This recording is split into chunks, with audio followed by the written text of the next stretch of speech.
Hi there, and thank you for joining me. Today is Tuesday, January 7th, 2025, and welcome to Reading the Bible in 1 year in about 7 minutes a day using the Day by Day Kids Bible written by Karen Henley. If you are keeping track on your daily calendar, then today is the 7th, and you can put that sticker on. I have been keeping track with my calendar. I would like to let you know that if you would like to support the event, then I will send you a copy of the calendar as well as a sheet of stickers as my thank you for that. It is completely optional. It is not necessary.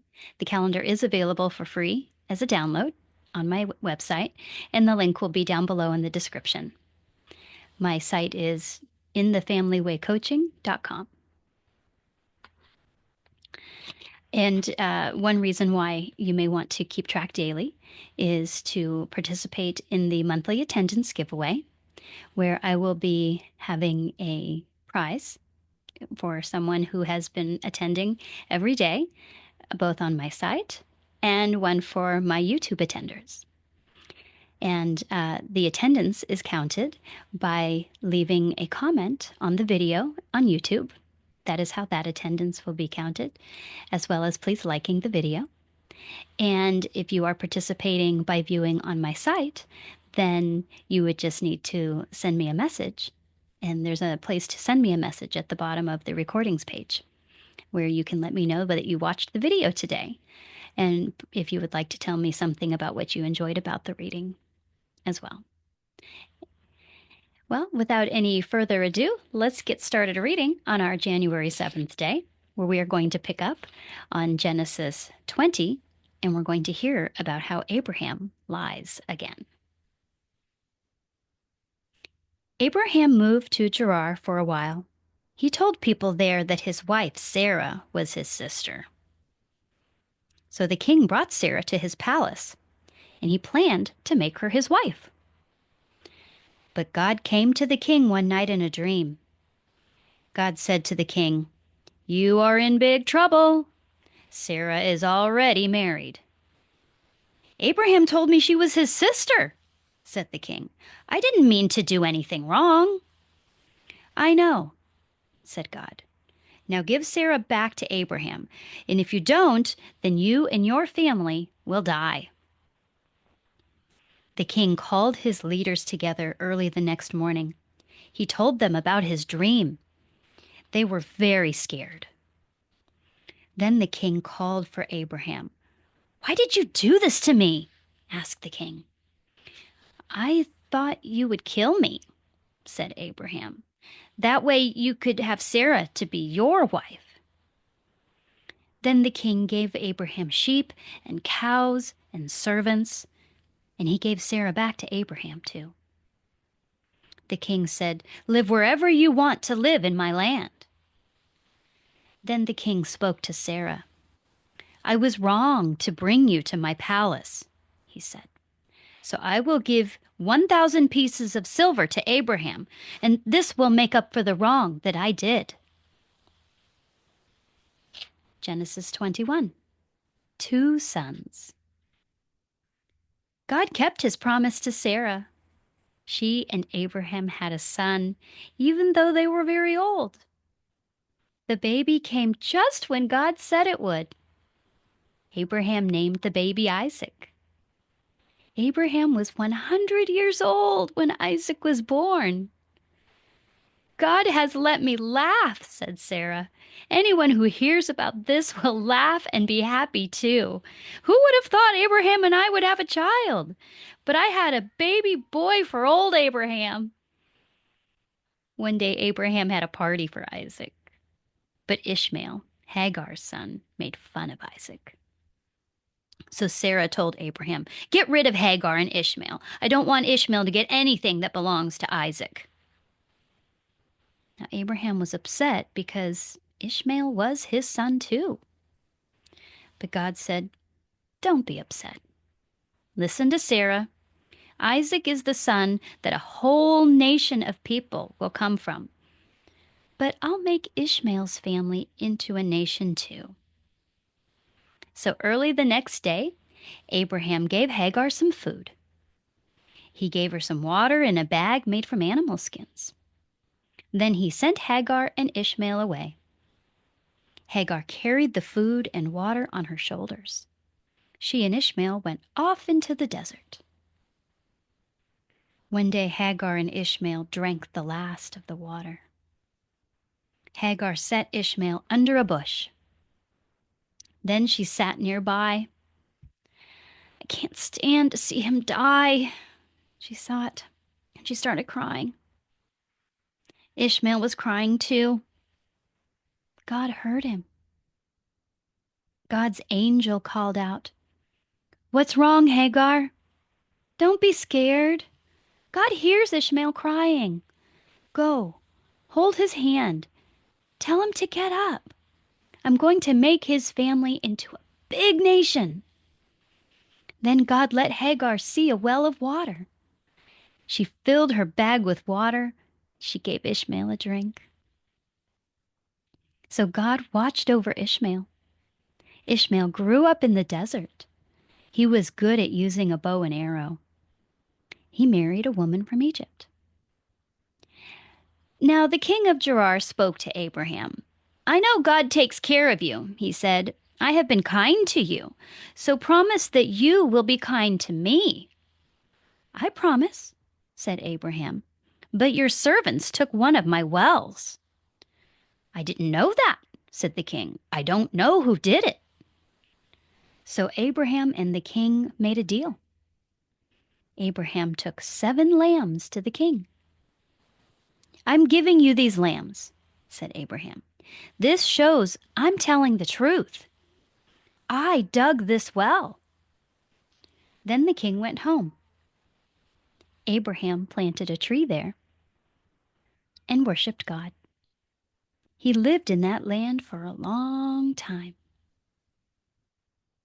Abraham's test. Genesis 22. One day God gave Abraham a test. God called, "Abraham!" "I'm here," said Abraham. "Isaac is your only son," said God. "He is the son you love. Take him to the land of Moriah. I will show you a mountain. Put Isaac on an altar, and he will be the gift you give me on the altar." So the next morning, Abraham got up early.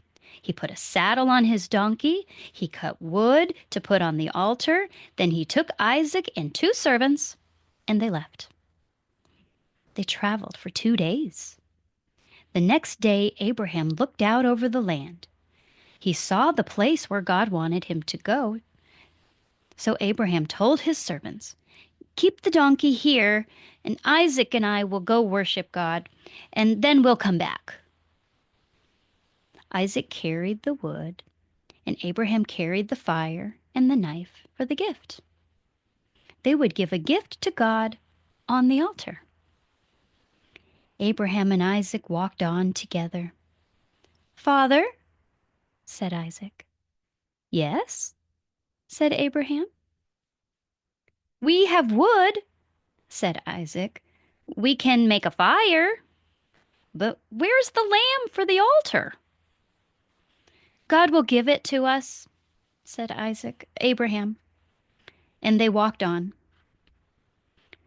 At last they came to the place God told Abraham about. Abraham piled up stones to make an altar. He put the wood on it. Then he put Isaac on the wood on the altar. Isaac would be the gift on the altar. But God's angel called out, "Abraham!" "I'm here," said Abraham. "Take Isaac off the altar," he said. "Now I know God is the most important one to you. You were going to obey God. You were going to give him your only son." Then Abraham looked up. He saw a ram. Its horns were stuck in a bush. So Abraham took Isaac off the altar. He got the ram. He put it on the altar as the gift for God. God's angel called to Abraham again. "Here's what God says. You were going to give me your only son. So I promise I'll give my riches to you. Isaac's children will become a very big family. There will be as many people as stars in the sky. There will be as many as sand on the beach. God will come to all nations on earth, and it's all because you obeyed me. Abraham and Isaac went down the mountain. The servants were waiting for them, and they all went home. And that's the end of our reading for today.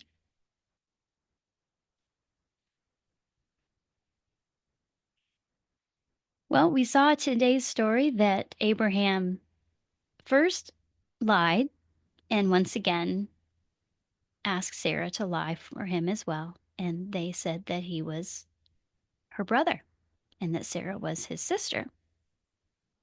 And once again, we see that God is the one who actually stepped in to protect Sarah from being married to another man.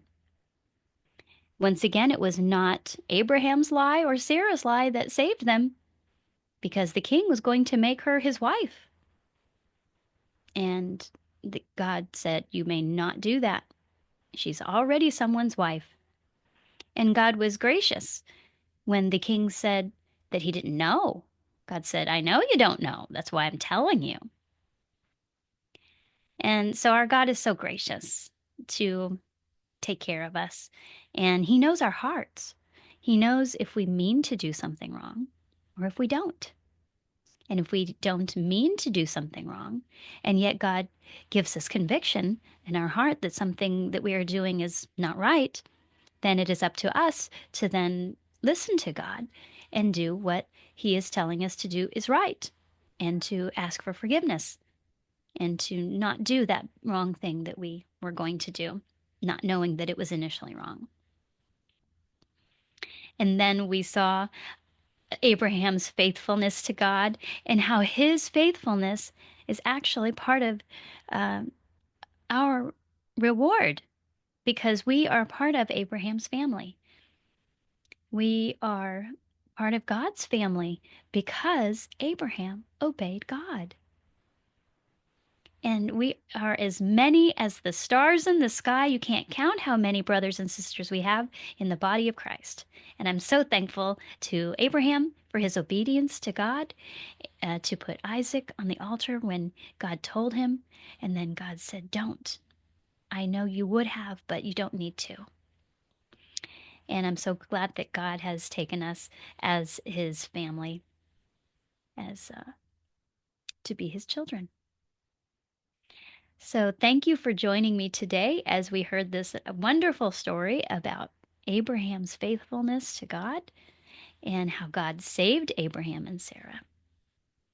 And if you are watching via my site, then please send me a message and let me know that you watched the video today, or something about what you liked about the video today for your attendance, if you are interested in participating in the Perfect Attendance giveaway. And if you are watching via YouTube, then you can participate in the Perfect Attendance by both liking the video as well as posting a comment telling me that you watched the video today, and or you may alternately say something that you liked about it. But it will need to be on the day that the video is posted. So today, January 7th. Now, thank you for joining me today. If you would not mind clicking that like button if you enjoyed the video, and if you think someone else that you know might enjoy these daily readings of the Bible, then please share it with them, and let's help this event grow. I will see you again tomorrow for our next reading of the Bible.